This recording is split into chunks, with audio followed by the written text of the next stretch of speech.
Gente, boa tarde. É uma alegria muito grande para a gente estar aqui, né?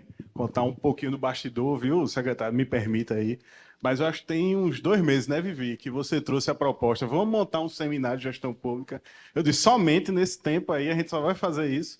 Mas aí muita gente se juntou e deu esse evento que, modéstia à parte, tá lindo. E ele só tá lindo por causa de vocês. Bom, mas sem mais conversa mole, né? Que já deve estar todo mundo aí cansado de tanta conversa, tem mais ainda boa. Eu queria começar pedindo para vocês se apresentarem. Tem uma coisa que o Pierre fala muito, e eu gosto também bastante dessa ideia de que inovação, tecnologia, avaliação, processos técnicos, eles não são sobre ferramentas nem sobre conhecimento, eles são sobre gente. É gente que comunica, é gente que pensa, é gente que fala, é gente que sente, é gente que vive, é gente que faz. Então eu queria primeiro conhecer vocês enquanto gente. O que é que vocês fazem? Eu sei que o Fabrício é um baiano que foi pro Rio, que foi um monte de coisa, mas eu vou deixar ele contar a história dele. A turma pergunta, você tem só 42 mesmo, né? Na realidade, quem não sabe, eu estou no meu 6º estado e nenhum foi passagens. Mas acho que agora é radicado de vez aqui em Recife, viu? Mesmo se eu tiver que sair, mas eu quero voltar para cá um dia, porque tenho me adaptado bem, gostado muito. Mas realmente eu nasci na Bahia, mas fui para Minas e graduei em Economia em Minas, depois fiz mestrado em São Paulo, morei 2 anos, depois fui para o Rio de Janeiro e minha vida pública começou num processo seletivo lá no governo do Rio, na Secretaria da Fazenda, e foi das coisas abençoadas da vida, foi assim, você não só entrar no serviço público, mas entrar num Dream Team, na época, que era um time que trabalhava na Secretaria da Fazenda, capitaneada pelo Joaquim Levy, que depois virou ministro. Esses dias estive aqui com ele no Porto Digital, no evento, né? Até o PR convidou ele. Trabalhei numa equipe grande lá no Rio de Janeiro, na área de fazenda. Essas coisas da vida, né? O Rio tem uma crise fiscal tão grande que tem talvez um dos melhores times fiscais de fazenda do Brasil, por tradição, né? Pelos desafios que eles enfrentam. Depois eu passei no concurso do IBGE, né? Estou desde 2010 no IBGE. Eu tenho tanto tempo fora que volta e meia o GovBR me parabeniza e é com isso que eu fiz 14 anos de IBGE. Depois eu fui trabalhar no governo de Alagoas, né? Não conhecia Alagoas, não conhecia o governador, mas fui, à época, como secretário executivo da Fazenda em 2015, no governo Renan Filho. E depois, em 2 anos, eu me tornei secretário de Planejamento. Saí do governo para tirar um tempo finalzinho, e a governadora, que não me conhecia, né? Não tinha relação de longa data, me convidou para trabalhar aqui no governo no final de 2022. Então, desafio grande, e eu estou muito honrado, como eu falei hoje pela manhã, de estar aqui, de estar trabalhando com um timaço aqui em Pernambuco. Desafios são enormes, né? Eu tenho falado desde o primeiro dia. Pernambuco está muito aquém do potencial, né? A gente tem muito para avançar, mas eu tenho certeza aí, a gente já tem tido grandes avanços nesse período recente, mas nós vamos colher muitos grandes avanços nesses próximos 2 anos e meio, se não tenho dúvida alguma, em diversas áreas aqui no governo. E vocês vão ter certeza disso. Eu acho que talvez vocês todos que estão aqui, por não ter o espaço que eu tenho ainda, que eu tenho no governo, não tenham a mesma certeza que eu tenho, mas isso vai ficar cada vez mais claro aí com o passar do tempo durante esses próximos 2 anos e meio pela frente. Boa tarde, pessoal. Então, eu sou argentino, nasci na Argentina e trabalhei no Banco Mundial, no escritório da Argentina. Daí tive a oportunidade de ir para Washington. No meio da crise da Argentina, eu queria fazer um mestrado, né? E tinha que trabalhar e ganhar em dólares para poder pagar, então fui para lá. Fiz mestrado, trabalhei no Banco Mundial na área de gestão pública da América Latina e depois concursei para uma vaga no BIGI, mais relacionado com a região, e que é um desafio profissional para mim. Então, eu passei para o BIGI, morando em Washington. Depois fui para Peru, onde fui especialista do BIGI no Peru, coordenando o programa do Peru e também com algumas tarefas regionais, né, que já foram apresentadas. E desde 2019, dezembro, estou no Brasil, moro em Brasília, coordeno o programa do Banco do BID, né, no Brasil, para os temas de modernização do Estado. Né? Mas queria comentar uma coisa pessoal, né? Primeiro, agradecer o convite, Fabrício, Hugo, a toda a equipe do sindicato de gestores governamentais, que é a grande alegria e a honra que eu senti quando fui convidado para esse evento. Né? E quando eu assisti o vídeo hoje pela manhã, né, como comentei para alguns de vocês, eu trabalhei com a CEPLAG no ano 2010, pela primeira vez. Eu fui para o escritório da CEPLAG aí na Rua Santo Amaro, onde ainda não estavam os gestores, né, tinham sido selecionados, mas estava tudo prédio vazio, né, mas os secretários da época, né, me mostravam aí, aqui vamos ter essa equipe espetacular, que já foram selecionados, é uma política pública de longo prazo, vamos gerar capacidade, vamos fazer acontecer as coisas. E com o tempo eu continuei trabalhando com Pernambuco, em 2011, em 2012, desde o Banco Mundial. Depois, já desde o BID, eu tive o privilégio de documentar o modelo de gestão de Pernambuco, disseminar esse modelo na região e eu falaria no mundo pelo impacto que tiveram essas publicações. Então, queria realmente parabenizar todos vocês pelo trabalho que vocês fazem todos os dias. Obrigado por deixar que eu aprenda da experiência de vocês. E estou muito contente de ver como evoluiu aí a carreira de gestores e tudo que vocês atingiram. Né? Então, Fabrício, você tem sorte de ter um timaço aqui.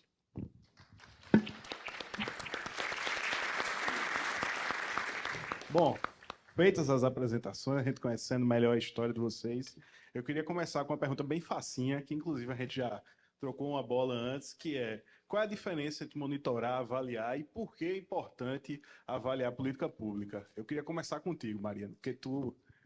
Sim. Então, primeiro, um esclarecimento importante, né? O que são as políticas públicas e por que são diferentes dos programas ou projetos, né?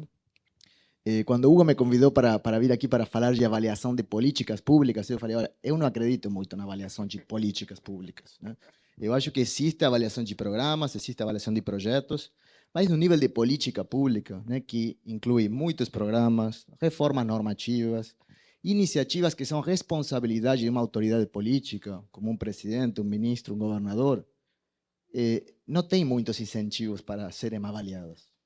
Tá? Então, a avaliação de políticas que eu vi, por exemplo, os países que tentaram fazer isso, como a Espanha, que criou uma agência de avaliação de políticas públicas, fechou depois de 10 anos, porque muitas pessoas não gostavam dos resultados das avaliações. Né? Mesma coisa Chile, está tentando criar uma agência de qualidade de políticas públicas, faz mais de 20 anos. Todos os governos, no final do mandato, enviam um projeto de lei, no final, né? E nunca são aprovadas, né? Porque realmente é muito difícil avaliar políticas, levam muito tempo, são muito complexas e os resultados podem não ser da alegria para uma autoridade política. Né? Então, eu acho que o tema da avaliação de programas e projetos, sim, é um tema muito mais institucionalizado, né? Especialmente nas áreas de fazenda, planejamento, mas acho que especialmente nas universidades, nos órgãos de controle, que aqui no Brasil tem muito bons. Né? Então, acho que esse papel que dá mais objetividade e tem esse olhar mais objetivo, acho que é bem relevante. Né? E sobre monitoramento, eu acho sim que é uma tarefa fundamental e um monitoramento aprofundado, basado em dados, com modelos preditivos agora, né? E o trabalho que já vocês na CEPLAG vêm fazendo de muito tempo, com o Pacto pela Educação, o Pacto pela Vida, né? De entrar nas escolas, de entrar na unidade micro, né? Onde acontecem as coisas, pegar aprendizados, usar as novas tecnologias, né? Então, acho que isso soma muito valor, e os tempos das avaliações, né? Muitas vezes demora muito, né? Para o ciclo político. Então, para fazer uma diferença, acho, na minha experiência, na gestão pública, que os esforços de monitoramento aprofundado, que em inglês se chamam os deep dives, tem muito mais resultados, muito mais concretos e práticos na aprimorar a gestão pública. Né? Que uma avaliação que é valiosa, mas que tem outros tempos, tem o problema da objetividade.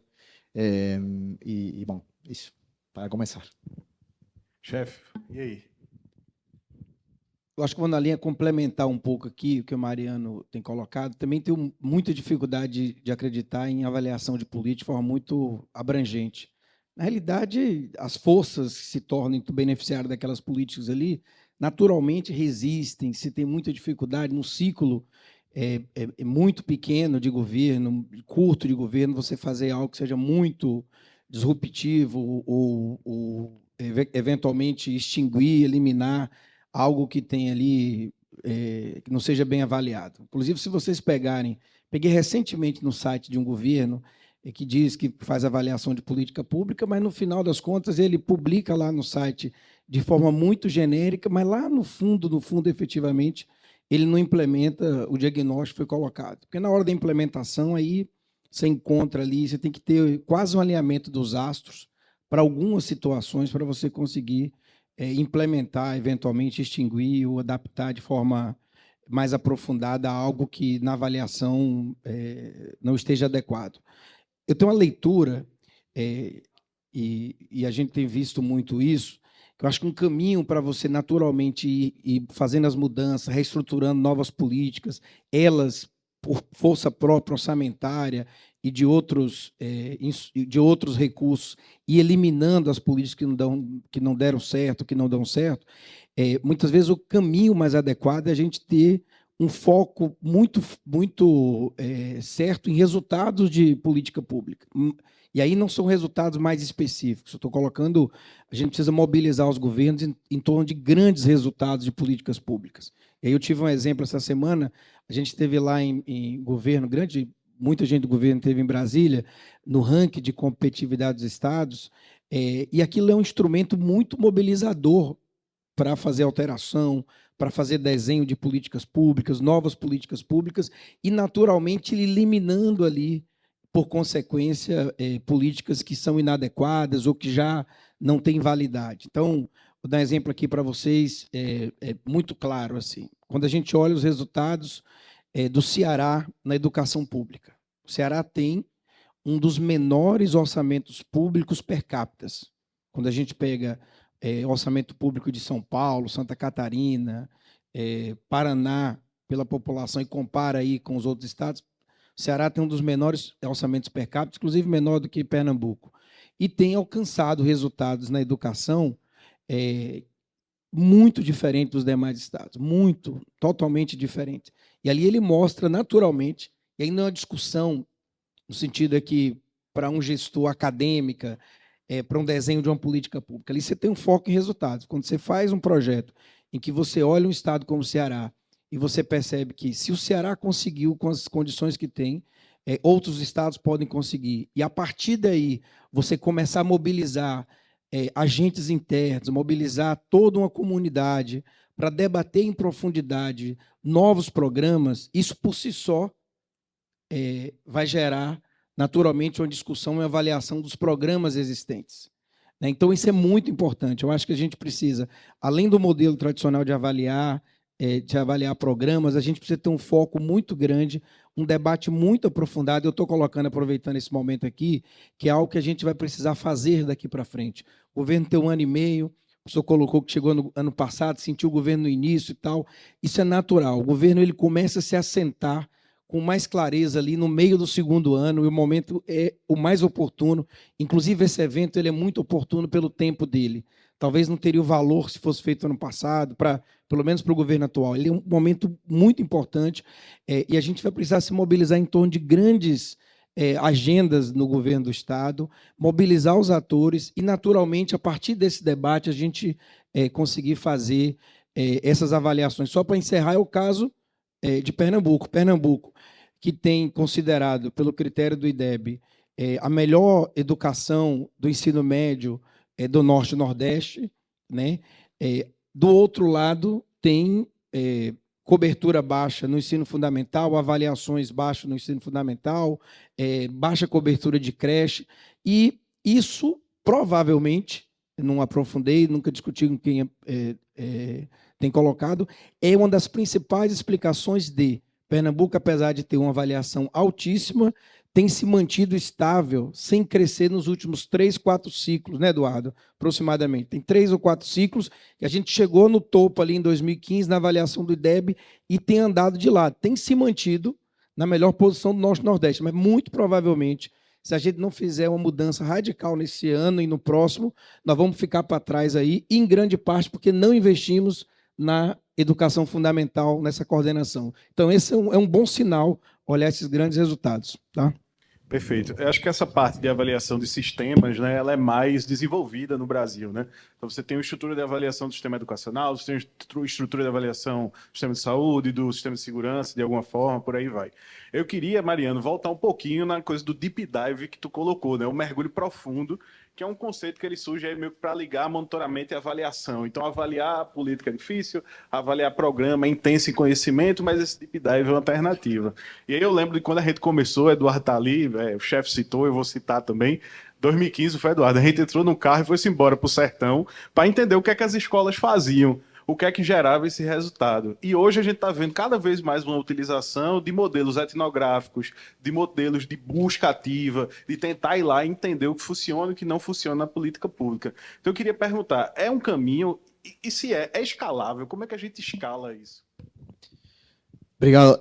Eu acho que vocês em Pernambuco já faziam isso antes de que soubessem que existiam os deep dives, que é uma metodologia que usavam as delivery units no Reino Unido, que justamente consistiam em ir na ponta, ir para a delegacia, ver por que o boletim de ocorrência não estava sendo feito, por que tinha problemas de violência contra a mulher nesse município e que não tinha atendimento, eram todos homens os polícias, por exemplo, ou não tinha internet, ou sei lá, né?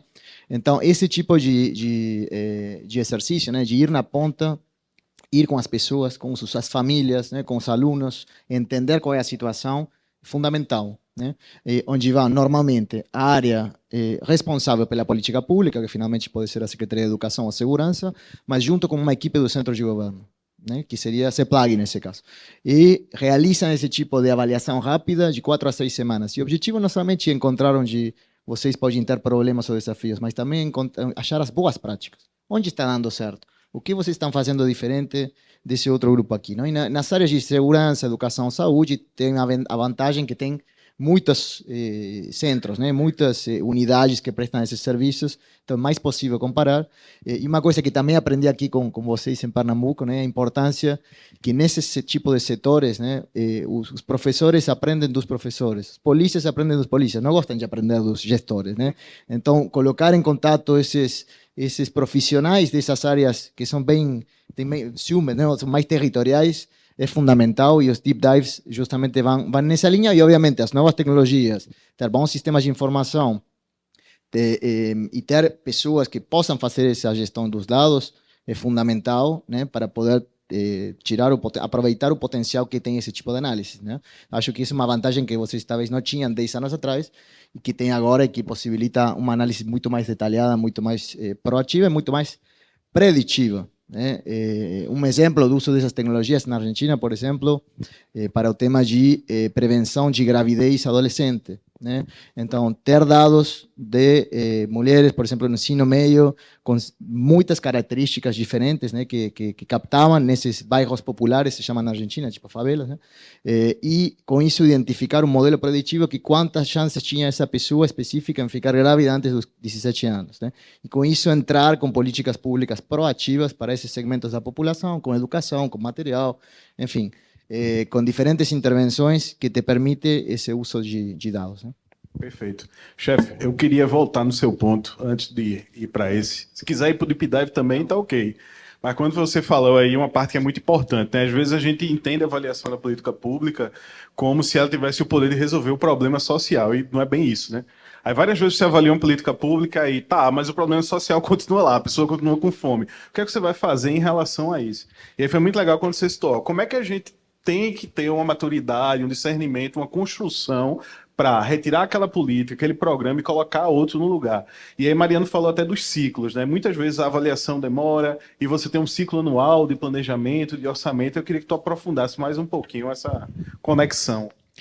Acho que a oportunidade está me dando até traduzir melhor o que eu falei, porque toda avaliação de política, como a gente colocou aqui, você vai ter lá, a avaliação ela é ruim do teu ponto de vista, né? Se você está colocando recurso público, ela não está dando resultado, mas tem beneficiários ali daquela política, né? Os interesses daquilo. E essa questão que eu coloquei da gente se mobilizar pelos resultados é porque você consegue fazer, de fato, a mobilização de outros grupos que serão beneficiários daquela política por diversos fatores e que podem lhe ajudar a substituir a política antiga. né? Então, por exemplo, quando a gente diz assim, olha, nós vamos ter que investir muito pesadamente em ensino fundamental, num grande sistema em rede com ensino fundamental em Pernambuco para mobilizar a política. Lá no fundo, quem trabalha hoje no governo estadual, que é professor, que recebe recursos da educação, ele pode, talvez ali no íntimo dele, falar: será que o Estado vai reduzir recurso para a rede estadual para canalizar? Isso vai impactar meu salário, vai reduzir salário, vai impactar as entregas aqui? Possivelmente sim, a resposta a essa pergunta. Então, você, apesar de ter uma avaliação de que o ensino fundamental é ruim, isso por si só não ajuda você a implementar uma nova política. Você precisa ter muito mais força do que isso, porque você vai ter muito mais resistência para implementar. Vou dar um exemplo aqui para você que eu já vivi em outros lugares. Política de construção de creche. Não tem nada mais importante no mundo, no Brasil, do que investir na primeira infância. Não existe nenhuma possibilidade, só para pegar fazer uma conexão aqui com o trabalho que a gente toca na CEPLAG. Conversando com o Espírito Santo, com o secretário de Planejamento do Espírito Santo, eles estão basicamente há 24 anos no poder, o mesmo grupo ali, mudou, mas é o mesmo grupo. Eles saíram da segunda posição em homicídio e foi para a 14ª posição. Aí eu perguntei, falando com ele, pô, que sucesso e tal. Se vocês pudessem voltar atrás, o que vocês fariam diferente? Ele: investir na primeira infância, porque a gente chegou no 14º lugar, mas a gente não consegue porque a gente não investiu na primeira infância. Aquele ciclo que a gente enfrentou da violência, se tivesse investido hoje, talvez a gente não tinha um grau de reposição de pessoas indo para o mundo da criminalidade como estamos hoje. Então, não tem nada mais importante. Mas vou colocar para vocês: se você entregar o programa de construção de creche para a Secretaria de Educação, apesar de, do ponto de vista de educação como um todo, ser algo muito importante, ela não consegue levar à frente esse projeto, porque não é o perfil dela. Isso vai entrar em conflito com a agenda específica dela, apesar de ser algo muito nobre. Então, você precisa dar uma consistência maior. Então, criar programas novos, avaliar que você precisa substituir antigos, e são realmente importantes, você tem que ter muito foco numa estratégia de resultados, um diagnóstico muito importante, comparar com realidades similares, né? E esses rankings nacionais, eles permitem isso, claro, precisa ser melhor qualificado, porque eles são as grandes alavancas de mobilização para que você consiga mobilizar quem tem interesse, apresentar, muitas vezes, para o chefe do executivo, né? Ou para quem está próximo, as vantagens do ponto de vista político de se mobilizar em torno daquela agenda, né? Se mobilizar em torno daquela agenda, para que você consiga não só implementar, ter uma avaliação prévia, naturalmente, daquilo, mas também, naturalmente, substituir o que vai ser substituído. Então, o grande segredo aí da avaliação é você também carregar junto aí a mobilização em torno dos que têm interesse do novo, do que o novo suja e substitui o antigo. Eu acho que esse é o grande segredo. Massa. Nietzsche tem um negócio assim: você quer que alguém pegue uma coisa nova e envelope ela numa coisa de passado, né? Para a pessoa se sentir confortável e tal. Mariana, eu queria voltar um pouquinho em outro ponto que a gente conversou, que é a governança disso. Por quê? Estou, acho que 10 anos agora completando na CEPLAG, e parece que a avaliação ela é a última coisa que a governança do recurso chega. Natural, porque você tem compra, você tem orçamento, você tem estratégia, você tem planejamento, você tem gestão de pessoas, você tem um monte de coisa. Então parece que a avaliação ela sempre fica ali como uma última área a se estruturar, a se formar. E ela também tem essa questão de governança que é muito delicada, que você disse, né? Então, faz uma avaliação ruim, naturalmente o cara vai dar 2 passos atrás e vai dizer: será que eu uso? Será que não uso? Será que isso daí é munição até para o meu, vamos dizer assim, oponente? Por aí vai. Eu queria entender um pouquinho como é essa governança, como é que a gente pode construir isso e o que é que tem de boa prática no mundo, já que tu roda o mundo todo acompanhando esses processos. Excelente pregunta. Entonces, como comentaba antes, en algunos países, como Estados Unidos o Reino Unido, as avaliações são realmente, a capacidade principal de avaliação está no TCU deles, tá? Na National Audit Office do Reino Unido, no GAO dos Estados Unidos, nas universidades, obviamente, mas no setor público. São realmente os órgãos de controle que têm essa mentalidade, não de auditoria financeira ou de compliance, mas já de desempenho, tá? E que trazem insights, né, e trazem recomendações para o Poder Executivo implementar. Tá? Na América Latina, países como Chile, como México, como Colômbia, Peru, tem uma cultura de avaliação de programas e projetos bem estabelecida, tá? De muitos anos, nos ministérios da Fazenda, principalmente. Tá? No caso do México, tem a Coneval, que é tipo uma agência de avaliação de programas e projetos na área social, unicamente, tá? Que é bem reconhecida na região. Em Colômbia, é o Departamento Nacional do Planejamento, né? O DNP, que faz essas avaliações, então, mas com uma lógica também de qualidade do gasto, né? E de desempenho. Então, essas instituições são quem fazem as avaliações dos programas, então já está bem institucionalizado. E também tem outros países onde não tem nada, né? Não que está começando, não tem, né? Argentina, Paraguai, e outros países onde a função de avaliação não está tão presente nem institucionalizada, né? Perfeito. Eu queria voltar um pouquinho, chefe, na coisa do sistema complexo, que até Hernani trouxe na fala dele, e é bem interessante. Eu vou contar outro mini caos, né? Quando a gente foi lá para o gabinete de crise na pandemia, aí Natália até estava lá, outras pessoas aqui estavam também, aí quando chegou no primeiro dia, aí disseram, não, educação não tem muita participação aqui e tal, não sei o quê. Aí na época era Fred, a Fred disse, não, mas eu quero ajudar e tal. Aí quando deu, acho que uma semana, eles disseram, volta e vamos ver. Por quê? Porque se descobriu o poder que a educação tinha de segurança alimentar. Que sem educação as pessoas não comiam, sem educação boa parte da nossa população não fazia uma refeição e por aí vai. E a gente, muitas vezes, até na coisa da qualidade do gasto, a gente tem dificuldade de olhar uma coisa, que o senhor já trouxe, chefe, que é o resultado do resultado, o impacto, né? Às vezes, fazer uma política pública, que a qualidade do gasto, às vezes, até a gente está com dúvida se vale a pena, mas ela tem uma externalidade, ela tem um impacto, ela tem uma ajuda a uma outra política pública de uma maneira que a gente não esperava. E para terminar essa minha conversa longa, saiu um artigo há um tempinho atrás dizendo que boa parte do resultado de segurança pública da política de Pernambuco foi gerado pela educação integral. Porque tirava o jovem da rua, porque dava uma opção para ele. Então, como é que é possível construir essa sinergia, fazer esse sistema complexo, ele se mover na direção que a gente quer? Eu acho que isso, viu? Esse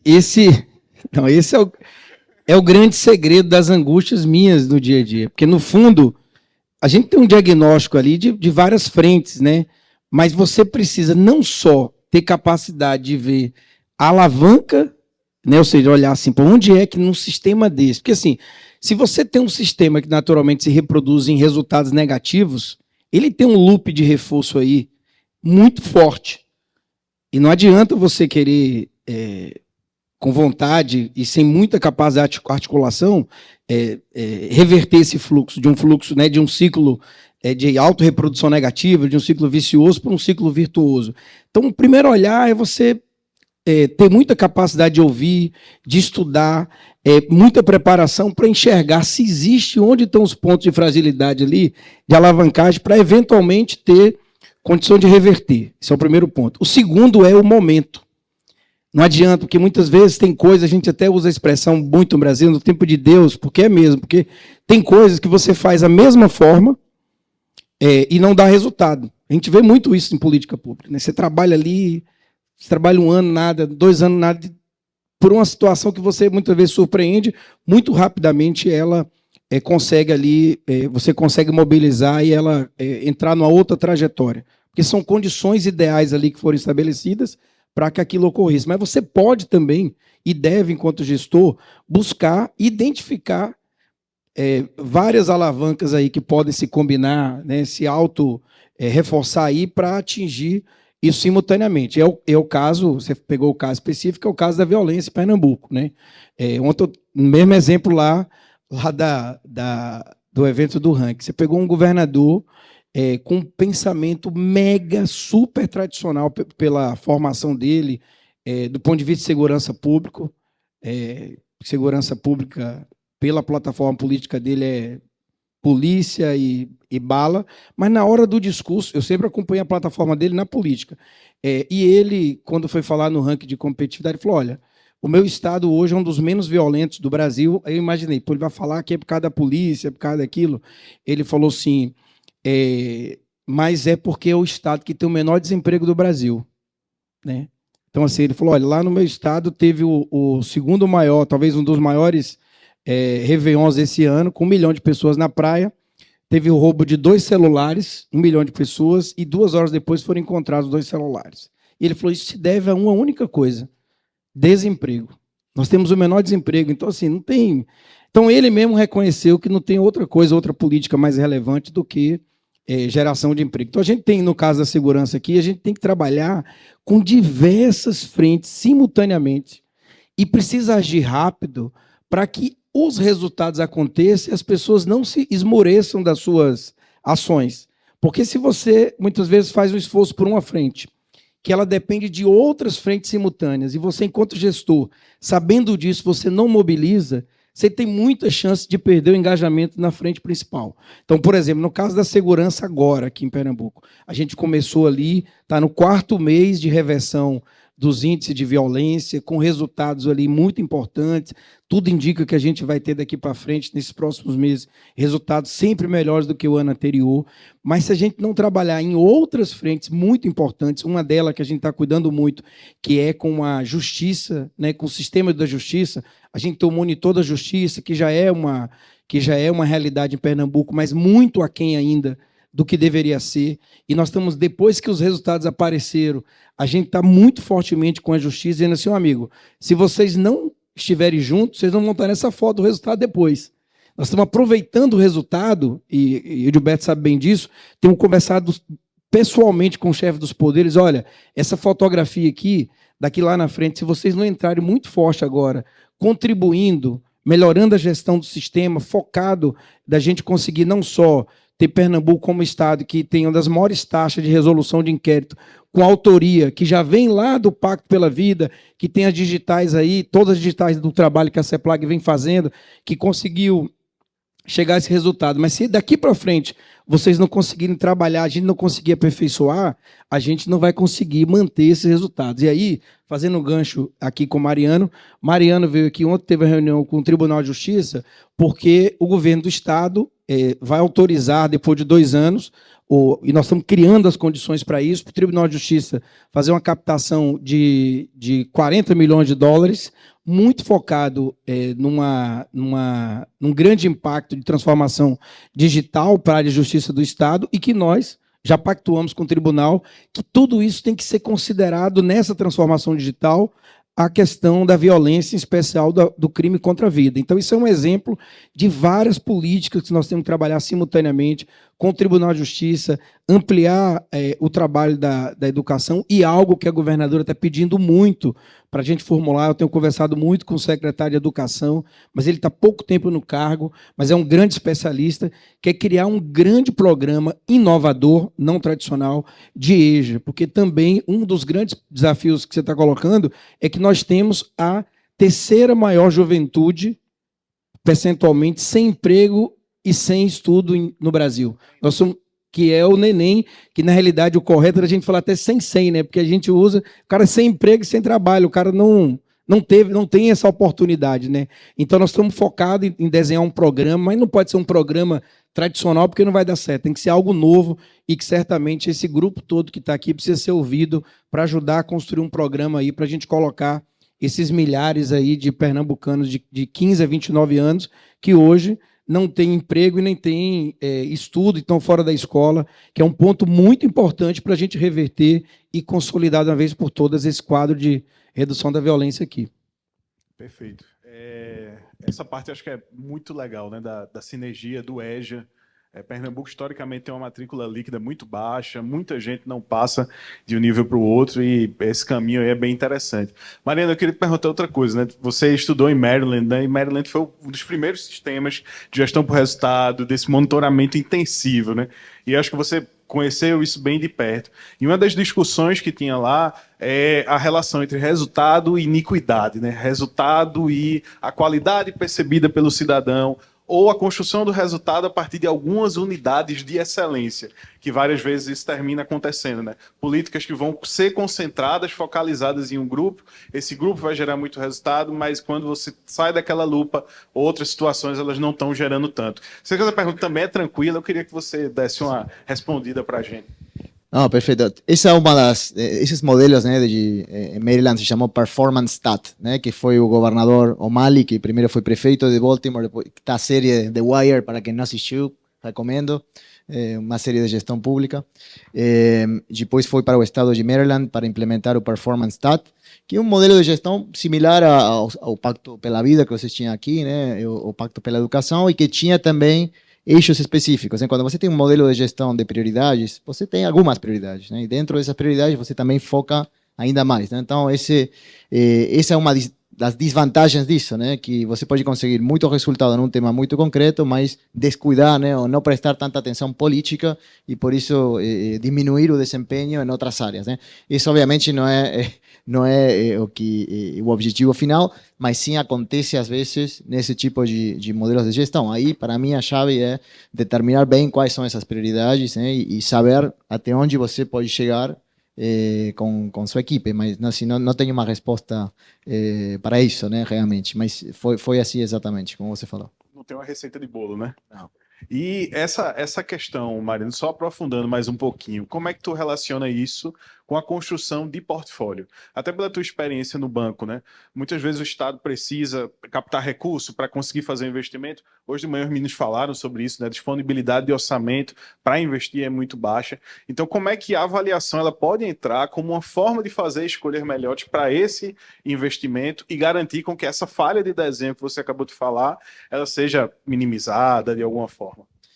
Então, na minha experiência, né, eu acho que as equipes de governo que chegam ao governo sabendo quais são os problemas, né, isso significa tomando as avaliações que já existem, né, você não vai começar uma avaliação na sua gestão porque não vai finalizar, não vai poder usar, tem 4 anos que já passa muito rápido, né, então acho que as equipes de governo têm que chegar sabendo o que não está dando certo nesse momento, né, imagino que as plataformas políticas levam ou focam nesses temas, chegam para a gestão com as pessoas corretas e sabendo quais são essas soluções, e idealmente tentam captar recursos para isso, né? E a captação de recursos aqui no Brasil, pelo menos internacional, leva tempo, né?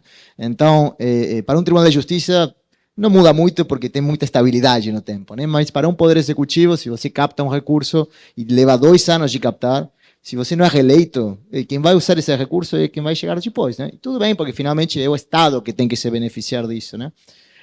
Mas o tema de alinhamento dos planetas, não sei se tem essa frase em português, né? Em espanhol, o tema, né, que tem que se alinhar tudo, né, para recursos, pessoas, né, conhecimento do tema, né, o contexto específico é bem difícil, né, mas acho que esse conhecimento tem que chegar ao governo antes, né, tem que chegar na campanha, você já tem que saber quais são os problemas e como enfrentar esses problemas para que depois dê certo, né, porque se você começa a entender a situação só quando você chegar, e começa a estruturar as coisas só quando você chegar, vai demorar mais, vai ser mais difícil. Perfeito. Pegando esse gancho, Fabrício, eu queria te perguntar justamente sobre esse último elemento, né? Quando a gente fala de política pública, avaliação, por aí vai, a gente está falando de um universo muito técnico, né? Alocar recurso, ver o que é que funciona, o controle do gasto e tal. Mas a gente é política pública, né? Então tem um componente político muito forte. Como é a construção de agenda para desenho dessas políticas, para a criação delas e para que essas evidências que Mariano falou, elas possam ser utilizadas durante a formulação?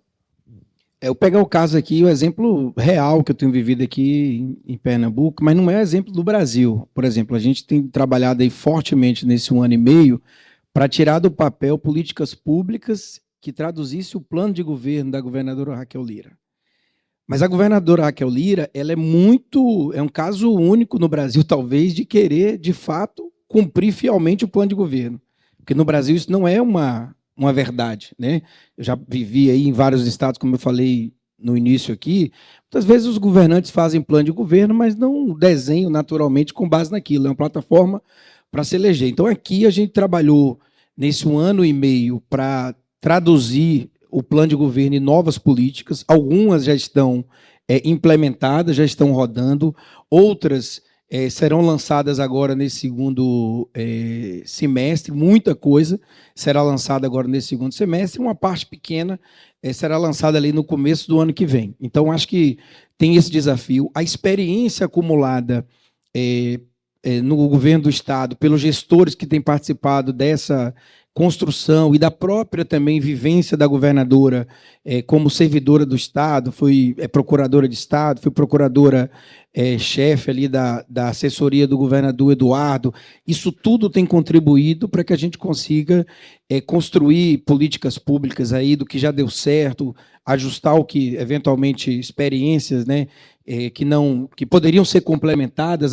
Por exemplo, a exemplo do Pacto pela Vida e agora o Juntos pela Segurança. O que tem de diferente? Na realidade, pós uma avaliação do pacto, que naturalmente, quais foram os desdobramentos do pacto, quais foram os efeitos negativos ali do sucesso do pacto, a gente tem buscado incorporar, construir um programa mais amplo. No Juntos, um dos desafios do pacto, um dos efeitos negativos do pacto que todos os especialistas do Brasil em segurança dizem foi o encarceramento sem ter uma política na área prisional, né, de ressocialização, geração de emprego, de educação para a prisional. Isso foi, segundo o especialista ou quem faz a avaliação, foi negligenciado e isso virou ponto central do Juntos pela Segurança. A gente já incorporou isso com centralidade. A próxima reunião de segunda-feira, o Gilberto mandou há pouco, a pauta de 1 hora, 40 minutos, é todo sobre o sistema prisional. Absolutamente todo. Para reportar ao governador status da meta de educação, da parte de emprego. Então, esse é um ponto. A experiência do que você teve aqui, ou seja, a governadora está lá no plano de governo, desenho da área de segurança, a gente desenhou juntos, olhando o plano de governo dela, com os conhecimentos dela e também à luz da experiência do programa que a gente substituiu, que é o Pacto pela Vida. Naturalmente, no Brasil não é assim, né? Tem estados por aí que muitas vezes, é formado muito de gabinete. E aí eu vou dar um exemplo também em segurança. Eu trabalhava no Rio, como eu falei, foi o meu primeiro emprego na Secretaria da Fazenda, e lá, na Secretaria da Fazenda, o secretário contratou e montou uma área de estudos à luz do que você colocou, Mariano, de o que os países têm, de avaliação e tal, e trouxe um professor lá para desenhar. E aquela história da UPP, que a gente vivenciou, né, de longe, que foi construído no Rio, a ideia das UPPs, de criar aquele programa, surgiu, a primeira ideia não surgiu da segurança pública, surgiu da área da fazenda lá no Rio. Era uma linha de que se você ocupasse o território, você poderia ter mais efetividade e tal. E, nessa época, a equipe nossa que trabalhava na parte de gestão fiscal do Estado começou a ser demandado para fazer estudos sobre custo de N insumos, né? E não sabia o que era, que era uma coisa ali reservada, era a UPP, ninguém contou o que era, a gente começou a estudar. Aí, lá para as tantas, um colega meu perguntou assim para o demandante da informação, mas por que eu estou aqui estudando, saber preço de cavalo, preço de ração, preço disso, preço daquilo? Aí o cara teve que falar, não, a gente está fazendo um programa para fazer intervenção aqui nas comunidades do Rio, e a gente vai precisar de ter cavalo, queria saber mais ou menos o custo do programa. Aí o cara olhou assim, um garoto falou assim, mas cavalo não sobe escada e nem desce escada, né? Não sobe morro. Por que vocês estão mandando estudar isso? Então é o típico, no Brasil, projeto feito de gabinete, né? A gente tem muito isso, isso é um grande problema, né? O cara está lá em Brasília, eu estava lá em Brasília ontem para explicar para o Tesouro Nacional que a gente precisava tomar um empréstimo para enfrentar o desafio da água em Pernambuco. O cara não sabe o que é aquilo. Você tem que desenhar para o cara, olha, rapaz, eu moro no estado, tem 6 milhões de pessoas que não têm água, que um conjunto enorme de atividades econômicas não vão para lá porque não tem água. A gente tem um caso lá único agora de uma empresa chamada Masterboy, que é uma grande empresa lá de frigorífico lá, que é um caso único, que ela só foi para um lugar que tinha água. Ela não poderia se instalar em quase nenhum lugar no território pernambucano. Então, provavelmente, se a gente resolver o desafio da água em Pernambuco, nós vamos atrair um conjunto muito amplo de atividades econômicas para Pernambuco, que hoje não consegue mais estabelecer no sul do Brasil nem no sudeste por causa do salário, e você hoje está importando da China. Eu poderia ter ido para lá, mas você tem que desenhar, porque no Brasil as pessoas fazem coisa de gabinete. Então, tem um modelo que a gente tem adotado aqui, mas tem um modelo também que no Brasil é adotado muito, que é o modelo das pessoas, das construções de política, especialmente em Brasília, que não conhece a vida da planície, né? O cara está ali no Planalto, o cara desenha, faz, e muitas vezes não dá certo lá no final. Tá? Perfeito, excelente. Foi uma aula. Mariano, eu queria te perguntar outra coisa, aproveitando um pouquinho o que tu está fazendo hoje, que está ligado ao governo digital, transparência, tudo isso, né? Existe uma discussão forte de abertura dos dados, abrir o dado o máximo possível, de aumentar a transparência ativa, sem que o cidadão ele tenha que pedir, e também uma discussão sobre inovação cívica, que é uma pauta no Brasil que até Open Knowledge trouxe e tal. Meu querido diário foi criado lá através de inovação física e foi entregue para o governo. Como é que está esse movimento? É uma coisa que está sentindo que está pegando fora, aqui e tal, de abrir dados, inovação cívica, as pessoas participarem desse processo de avaliação, de construção, de monitoramento de política pública? Então, o tema de abertura de dados já vem faz tempo atrás, né? E acho que continua, tem aliança, né, para o governo aberto, onde o BIGI participa ativamente. Então, é um movimento importante e que continua crescendo e sendo cada vez melhor, eu acho, né? Depois do tema da abertura de dados, a OCDE, por exemplo, começou a falar mais de reutilização de dados, né? Não é somente abrir os dados, mas também permitir que depois esses dados sejam reutilizados, né? Então, por exemplo, esse era um tema onde o Brasil talvez estava arrancando um pouco pior que outros países da região, né? Mas eu acho que essas plataformas estão crescendo. De fato, no BIGI temos uma plataforma que junta, por exemplo, os sistemas de compras públicas com o sistema de gestão financeira, com fotos, por exemplo, das obras públicas e permitem à população, com dados abertos, entrar nas plataformas e poder ver quais são os contratos relacionados a essa obra específica, ver fotos atualizadas, que um cidadão possa aí enviar uma queixa, um comentário, né, que a obra não está movimentando, e tem estudos, né, feitos por acadêmicos, estudos quantitativos, indicando que isso leva a redução de sobrecustos, né, de mais de 10%, que o controle social finalmente funciona, né? Então, eu acho que com uma universalização do celular, obviamente isso ajuda, né, para fortalecer esse movimento, e nos nossos projetos de governo digital, nos estados, né, que temos em vários estados, a maioria deles tem investimentos para os portais de transparência, normalmente com a CGE, né? E é um tema que trabalhamos muito. Agora, sobre o tema de privacidade, que você mencionou no começo, né, acho que é um tema fundamental, privacidade e os temas de segurança cibernética, que são temas que, privacidade com a LGPD e a implementação, acho que o Brasil está avançando muito bem com isso, né, nossa visão. O tema de cibersegurança é um tema muito mais complexo, onde enxergamos muito mais oportunidades de melhoria nos 3 níveis de governo, né, onde é um tema muito importante, onde mais investimentos têm que ser feitos. De fato, estamos participando com o governo federal na criação da Agência Nacional de Cibersegurança. Tem um debate no Congresso para a criação dessa agência. E no nível estadual, estamos trabalhando com vários estados no fortalecimento das capacidades de segurança cibernética, né, que é fundamental em um país tão digital como o Brasil, né? Perfeito. Pegando esse gancho aí da segurança cibernética, do dado enriquecido, do reuso, eu queria te perguntar, Fabrício, o papel das secretarias de planejamento nisso. A gente sabe que o MPO ele começou um trabalho de tentar usar o dado para fazer política pública e de criar protocolos com o IBGE, com o IPEA, de cruzamento desse dado e também da parte da governança. Mariano já falou sobre uma parte que é mais da segurança, da importância do uso, mas, por exemplo, se a gente pega uma base de educação e a gente junta ela com o CAD único, quem passa a ser o dono desse dado? A educação é o CAD único, e o governo federal ele tem caminhado mais ou menos para o MPO, uma vez que o dado é enriquecido, para uma política pública ele ser, vamos dizer assim, o gestor daquele dado depois de enriquecido. Inclusive, a LGPD ela tem uma das excepcionalidades dela é a utilização para a política pública. Qual o papel das secretarias de planejamento dentro desse cenário, Fabrício? Quem coordena a política pública é o papel a missão da Secretaria de Planejamento, ele deve ter esse papel.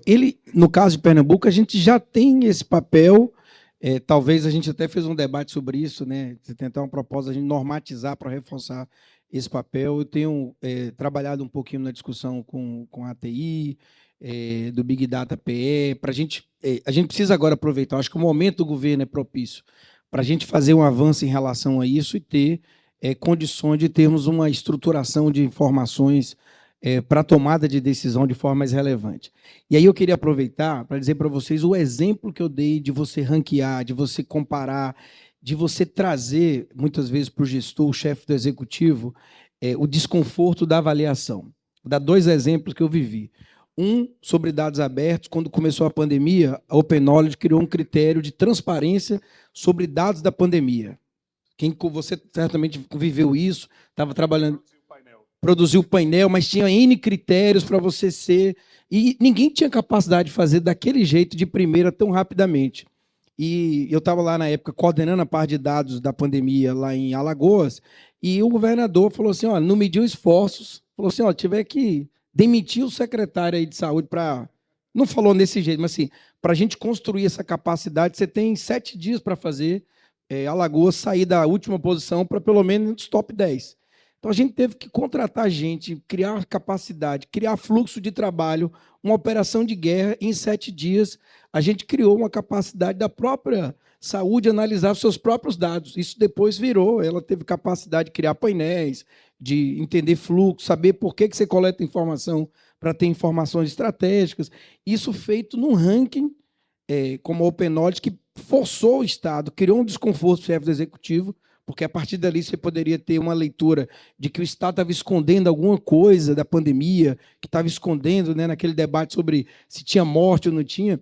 Isso foi super importante no ranking nacional e ele forçou essa mobilização. E vou dar um exemplo agora aqui, do lado de cá, aqui de Pernambuco. Nesse mesmo ranking que a gente teve lá, no painel a governadora participou, o governador do Mato Grosso foi muito elogiado, os resultados do Mato Grosso em relação ao ranking de competitividade em diversas áreas.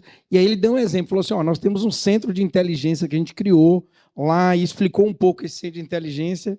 E a governadora do palco falou, Fabrício, tem que ir lá chamar para dar um pulo aqui. Que até o Tânia, que é um amigo meu, coordena essa parte lá. Então, assim, esses rankings nacionais, esse desconforto nacional, eles permitem a mobilização aí, você ter o patrocínio do chefe do executivo para mobilizar as capacidades e fazer isso acontecer. Então, aqui em Pernambuco, o governador tem demandado muito da CEPLAG, ter condições de estruturar informações para tomada de decisão. Isso é, inclusive, o ponto número 1 dos meus problemas com ela, assim, dos meus sozinhos, com meus botões aqui, o governador vai me cobrar mais uma vez aquilo e eu não vou conseguir corresponder, entregar e tal.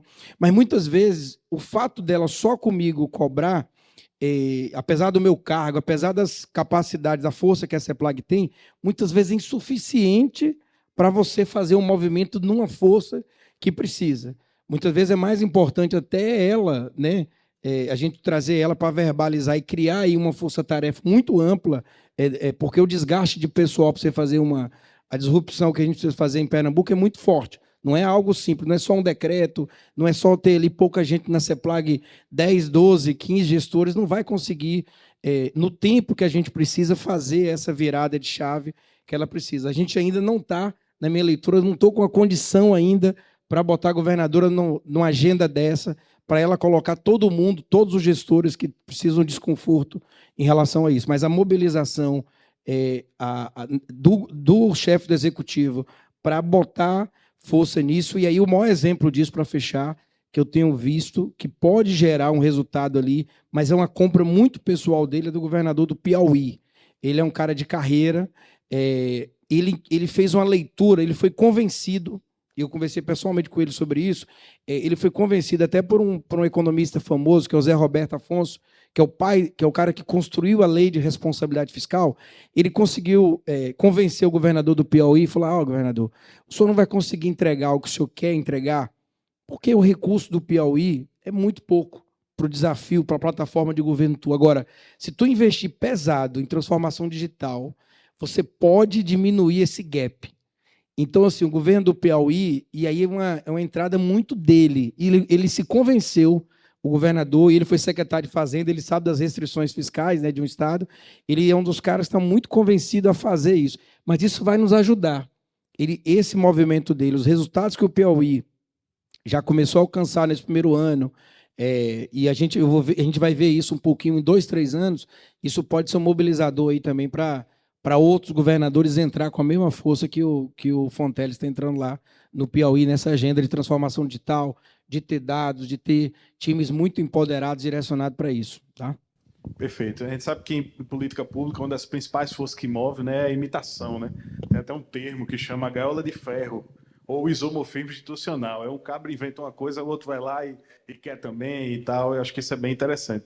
Como a gente já está na reta final, eu vou fazer minhas considerações, meus agradecimentos, e depois vou passar para vocês fazerem os de vocês. Bom, gente, primeiro, assim, eu acho que todo mundo participou, espero que tenha gostado, como a gente gostou. A gente ficou feliz demais, né, de ver a casa cheia, todo mundo aqui. As vagas esgotaram, tem uma semana, a gente teve muita procura, acho que a gente recusou uns 100 pedidos de vaga. Falei até com o Alan se inscreveu, disse, Alan, tira a tua inscrição, vai para a cortesia, tu tem que estar na cortesia, bicho. Então foi todo um movimento de aprendizagem de fazer isso, e eu acho que eu espero que seja o primeiro de muitos, né? Vou retomar uma fala do Eric, que disse, o verbo esperançar, né? Esse verbo esperançar, ele é muito nosso, muito pernambucano. Paulo Freire usava muito, e eu espero que esse seja o momento da gente renovar as esperanças. Todo mundo que fez concurso público, fez porque acredita no serviço público, acredita que pode fazer a diferença. E eu espero que hoje a gente esteja coletivamente esperançando.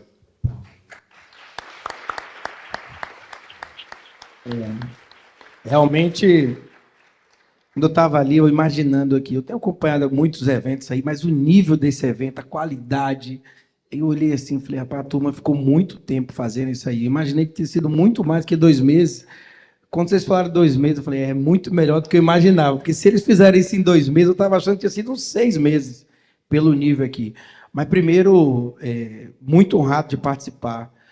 Muito feliz aqui com esse dia. Esse público até agora, muita gente inscrição, diz um pouco também do outro lado, a demanda que a gente tem de ter eventos como esse.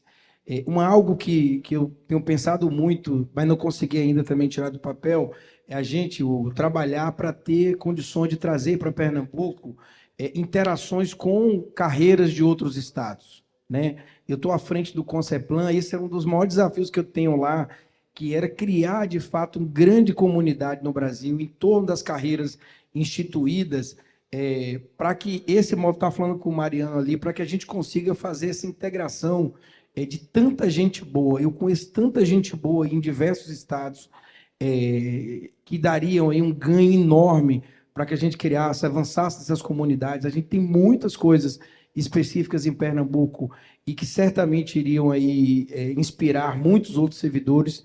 E tem muita gente em outros governos, em especial em estados que conseguiram passar por essa crise econômica sem ter a crise fiscal que Pernambuco viveu e está vivendo ainda, e aí conseguiram experimentar outros projetos, conseguiram, como o Edilberto usa, fazer mais gols até do que o nosso time, e que tem muita coisa a nos apresentar aqui. Então, acho que um ponto aí para o futuro é a gente tentar, depois de passar desses dias aí, desenhar um projeto. Se eu não conseguir fazer no Conceplan, pelo menos a gente fazer aqui, que é criar aí um ciclo de interação, de troca de experiência com os servidores também de carreira de outros estados. Aí eu acho que seria um ganho enorme para a gente, viu? Acho que é isso.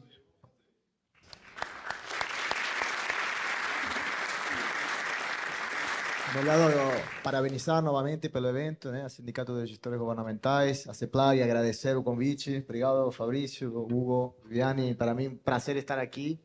Aprendi muito todo dia, realmente. Entre os demais painéis, foi um evento ótimo. E, bom, espero voltar por Pernambuco daqui a pouco. Muito obrigado.